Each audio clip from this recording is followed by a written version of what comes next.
Halo Kak, Assalamualaikum. Kembali lagi dengan saya Tukang Partus. Nah, video kali ini kita akan membahas resum yang ke-11 ya Kak ya. Kira-kira ada apa aja di videonya? Mari kita simak. Yang pertama yaitu PKPR. Apa itu PKPR? PKPR adalah Pelayanan Kesehatan Peduli Remaja yang merupakan program pemerintah dan diampu oleh Dinas Kesehatan di tingkat kabupaten atau kota. Kemudian dikoordinasikan di Dinas Kesehatan tingkat provinsi untuk melayani kesehatan remaja. Dan yang terakhir yaitu PKPR ini dijalankan oleh Puskesmas. Nah, ada apa aja ini kegiatan dalam PKPR ya Kak ya?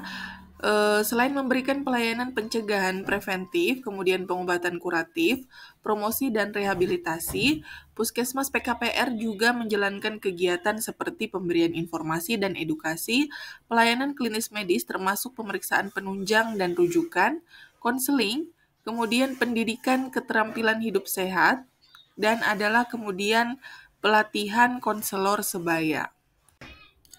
Nah, untuk layanan kesehatannya apa aja? Mulai dari pemeriksaan kehamilan pada remaja, konseling semua masalah kesehatan reproduksi dan kes seksual, konsultasi mengenai masalah kejiwaan, HIV/AIDS, infeksi menular seksual, dan anemia. Bagaimana cara mengaksesnya? Yaitu cara mengaksesnya dengan datang ke puskesmas dengan proses dimulai dari pendaftaran, mengantri, mendapatkan layanan, kemudian memberikan pelayanan kepada remaja secara terpisah. Sebagian besar layanan remaja itu masih digabungkan dengan pelayanan umum. Nah, ini programnya ya, Kak. Promotif, preventif, kuratif, serta rehabilitatif.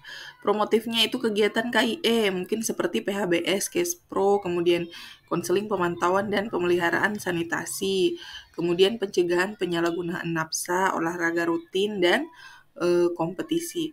Kemudian preventifnya melalui screening, pemeriksaan berkala, imunisasi, gizi, KLB, serta pemantauan keseling.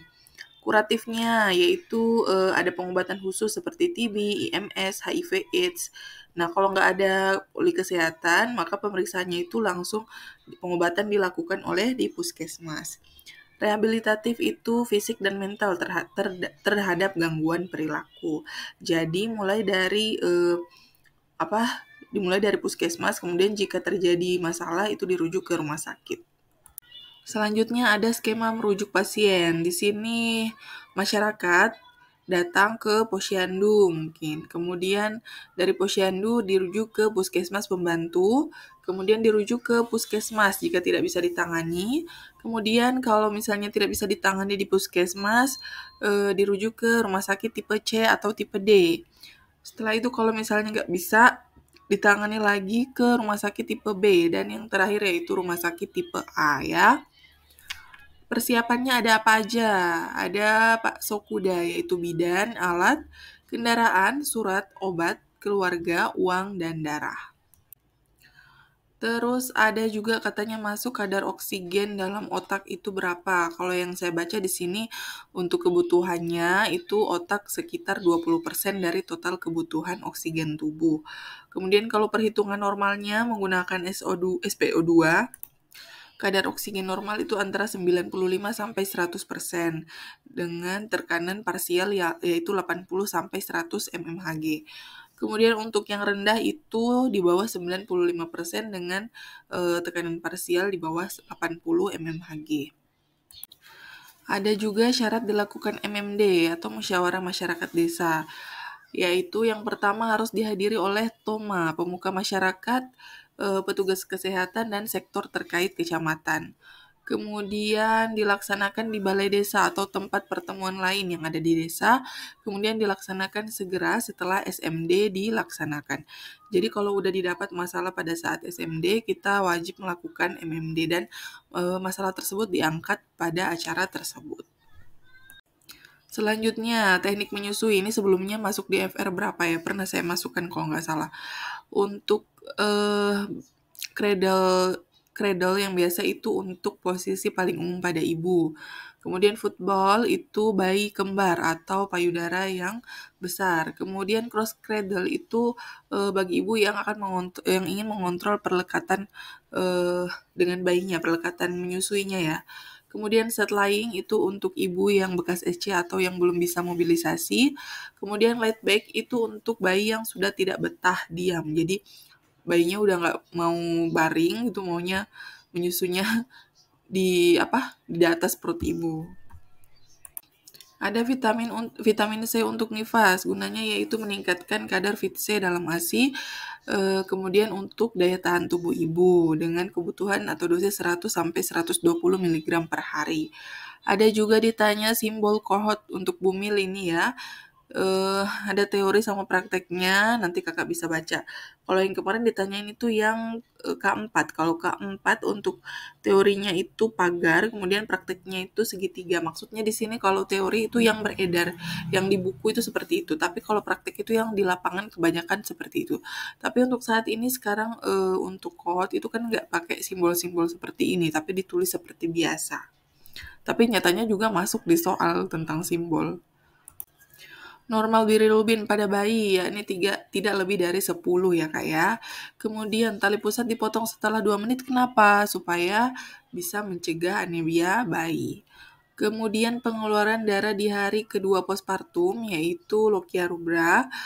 Kemudian hari ke-6 masa nifas itu masuk apa? Yaitu masuk fase early postpartum atau intermediate postpartum, di mana fokus asuhannya yaitu pemulihan organ reproduksi, kemudian bidan memastikan involusi berjalan normal, dan ibu mendapat cukup nutrisi dan cairan, dan ibu dapat menyusui dengan baik. Ada juga mengenai anemia bulan sabit. Apa itu anemia bulan sabit? Anemia turunan atau disebabkan dengan kelainan genetik. Ya, ini ditandai dengan sel darah merah yang tidak normal, kemudian berbentuknya itu seperti sabit yang kaku dan mudah menempel pada pembuluh darah kecil. Biasanya itu diidap oleh anak-anak karena ini termasuk penyakit turunan, dan biasa mulai terlihat gejalanya itu saat berusia 4-6 bulan. Nah, apa aja gejalanya? Mungkin akan merasa cepat lelah, jantungnya berdebar-debar atau takikardi. Kemudian organ limpanya itu membesar. Karena apa? Dia itu akan semakin lama semakin rusak karena melawan infeksi. Jadi pasien yang terkena anemia bulan sabit ini rentan terhadap infeksi. Kemudian lengan dan tungkainya itu kadang membengkak atau nyeri, disertai dengan penyakit kuning. Kemudian gangguan penglihatan akibat kerusakan retina. Kemudian kadang ada nyeri dada, perut, serta sendi dan tulang. Manfaat cuci tangan di sini yaitu dapat mencegah sakit dan penyebaran kuman. Kemudian masuk katanya inersia uteri. Ada inersia primer dan sekunder ya Kak ya. Apa itu inersia? Yaitu kondisi his yang tidak adekuat menyebabkan pemanjangan pada fase aktif dan fase laten. Kalau primer itu dari awal persalinan ya udah lemah. Kalau sekunder itu kalau mula-mulanya bagus, habis itu lemah. Biasanya itu terjadi karena ibunya itu dehidrasi atau kurang minum. Kemudian tandanya apa? Tandanya kalau hisnya kita hitung itu kurang dari 3 kali dalam 10 menit dan lamanya itu kurang dari 40 detik. Oke. Hormon yang mempengaruhi payudara kesemutan pada ibu hamil dan ibu menyusui. Kalau ibu hamil biasa itu karena fluktuasi hormon, di mana estrogen dan progesteronnya itu merangsang saluran susu dan meningkatkan aliran darah ke payudara. Jadi biasa payudaranya itu merasa kesemutan. Biasa terjadi di trimester pertama atau saat kelenjar dan jaringan payudara pertama kali meregang. Kemudian kalau pada ibu menyusui itu payudaranya disebabkan oleh let down reflex atau refleks pengeluaran ASI sehingga menimbulkan sensasi kesemutan. Nah, ini biasanya tandanya kalau ASI-nya itu udah keluar. Hormon apa yang menyebabkan ASI keluar? Hormon oksitosin ya Kak ya untuk pengeluaran ASI. Berikutnya ada pertimbangan bidan dalam pemakaian sisa vaksin atau pemberian vaksin. Apa yang dilihat? Yang pertama yaitu tanggal kadaluarsanya. Kemudian uji kocok vaksin. Uji kocok vaksin setelah itu memastikan apakah vaksin rusak karena pembekuan dengan langkah-langkah apa. Yang pertama dilihat dulu vaksin kontrol yang telah dibukukan. Kemudian pilih sampel vaksin yang akan diuji. kocok vaksin kontrol dan vaksin yang akan diuji selama 10-15 menit. Biarkan sesaat dan dibandingkan keduanya. Jika kecepatan mengendap keduanya itu sama, kemungkinan file tersebut sudah rusak karena pembekuan dan tidak boleh digunakan. Kemudian melalui vaksin file monitor.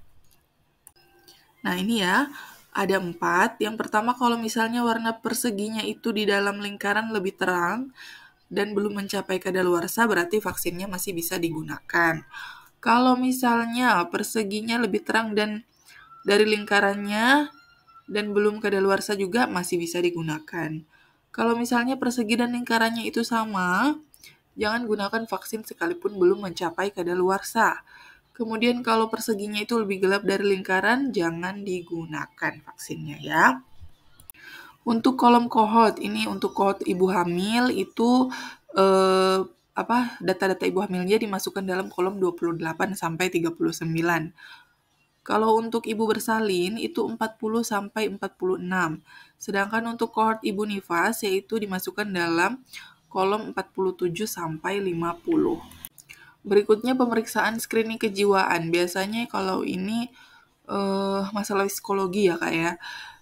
Kalau misalnya kita dapatkan pasien dengan masalah kejiwaan dengan cara dilakukan screening dengan menggunakan instrumen SDQ yaitu untuk usia 15 sampai 18 tahun atau SRQ 20 yaitu usia di atas 18 tahun dan atau menggunakan ESIS yang dilakukan oleh tenaga kesehatan dan atau kader kesehatan atau guru terlatih. Ini yang saya baca ya Kak ya. Kalau misalnya Kakak punya pendapat sendiri atau Kakak dapat bacaan sendiri, Kakak bisa bagikan dengan saya ya.